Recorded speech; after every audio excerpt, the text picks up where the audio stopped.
Vyanzo vya magonjwa na suluhu zake. Somo la leo limelenga nini?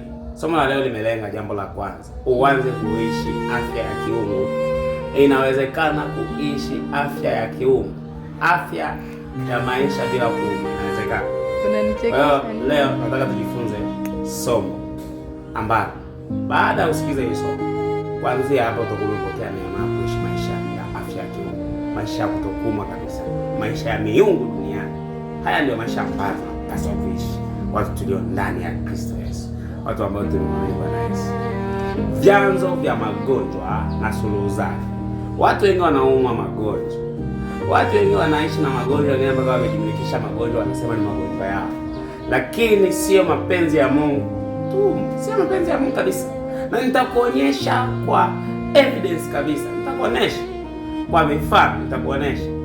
Hii ndio sababu neno la Mungu linasema kwa kupigwa kwake tumepona. Yesu angekuwa anataka tuishi na magonjwa asingepigwa. Lakini ukisoma kitabu cha waraka wa 3 wa Yohana sura ya 1 mstari wa 2, neno la Mungu linasema, mpenzi, naomba ufanikiwe katika mambo yako yote na uwe na afya yako kama vile roho yako ifanikiwa. Ni mapenzi ya Mungu tufanikiwe katika mambo yetu yote na tuwe na afya. Kwa nini Mungu anataka tuwe na afya? Ni kwa sababu watu wazuri wa Mungu, afya ndio mtaji wa kwanza. Uwezo ukafanya kitu kingine chochote kama una afya. Uwezo, you can't do anything. Ndio maana mtaji wa kwanza ambao Mungu anataka tuwe nao ni afya. Hii watu sasa wamechukua ni kawaida ya dunia hii kuona kuishi na magonjwa. Mwingine ana pressure yake, mwingine ana kisukari chake, mwingine ana vidonda vya tumbo na anapeleka hospitalini kila mwezi, kila siku, kila. Mimi siwezi nikaumwa katika jina la Yesu. Na nakuombea wewe baada ya kusikiliza hili somo upone katika jina la Yesu. Sawa, chanzo cha kwanza cha magonjwa ni dhambi. Watu wengi wanaishi na magonjwa ni kwa sababu ya dhambi. Hiki ndicho chanzo kikuu. Na leo tutaangalia hiki chanzo kimoja tu, alafu baada ya hapo vyanzo. Ile itakuwa ni somo endelevu. Usiache kufuatilia tu. Baada ya kusikiza hili somo hakika utaishi maisha ya kutokuuma kabisa. Chanzo cha kwanza cha magonjwa ni dhambi. Dhambi, baada ya dhambi kuingia ndipo balaa, laana na taabu na magonjwa yaliingia. Ukisoma kitabu cha Yohana sura ya 5 mstari wa kwanza hadi mstari wa 14. Kuna mtu mmoja hapa tunaona, utasoma ila mimi nitakusomea mstari michache. Huyu mtu alikuwa anaumwa miaka 38. Anaumwa miaka 38. Yesu akawa anapita. Huyu mtu alikuwa kwenye birika moja inaitwa birika la lakini birika la Soloamu. Yesu akawa anapita. Yesu alikuwa anapenda kutembelea wagonjwa pia. Yesu alikuwa anapenda pia kupita hospitalini. Akawa amefika pale. Yesu amefika pale, akamkuta huyo mtu anaumwa miaka 38. Yesu akamuuliza, "Je, wewe unataka kupona?" Kuonesha kwamba ni mapenzi ya Mungu. Yesu akitaka kumponya mtu waga lazimishi.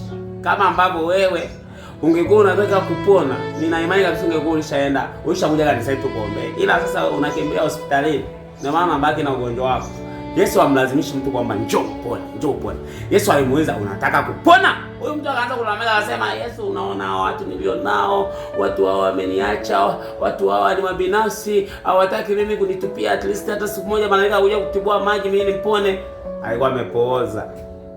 Ukisoma hii habari mwishoni kabisa mstari wa 14, baada ya Yesu kumponya, huyo mtu akaamua sasa kusema, "Kuanzia leo mimi naanza kwenda ibadani." Kuna watu wameombewa, wamepona na ibadani hawaendaki. Hawamrudii Mungu wao. Baada ya kupona, Yesu akamkuta hekaluni. Akamwambia, "Angalia, leo umekuwa mzima. Usitende dhambi tena, yasije kupata mabaya zaidi kuliko hayo." Kuonesha kwamba kumbe dhambi, Yesu kwa nini amesema usitende dhambi tena? Ni kwa sababu kuonesha kwamba kumbe dhambi ndiyo ilikuwa ni chanzo cha huu ugonjwa. Ameugua miaka 38. Maisha ya dhambi ni mlango wa magonjwa. Nionyeshe mtu aliyeshinda dhambi, nitakuonesha mtu ambaye ameshinda magonjwa. Nionyeshe mtu ambaye anaishi maisha matakatifu, nitakuonesha mtu ambaye ana afya ya kiungu. Kwa sababu dhambi ni mlango wa magonjwa. Dhambi ni mlango wa mabaya. Dhambi ni mlango wa kila jambo baya. Kwa tafsiri rahisi, ukishinda dhambi umeshinda magonjwa, kwa sababu magonjwa ni mapepo, tena wanaitwa pepo wachafu. Kwa tafsiri nyingine, mtu anayeshinda dhambi ni mtu ambaye anashinda mapepo machafu, kwa sababu mapepo machafu yanaishi mahali pachafu, na mahali pachafu ni mahali pa dhambi. Dhambi ndio uchafu.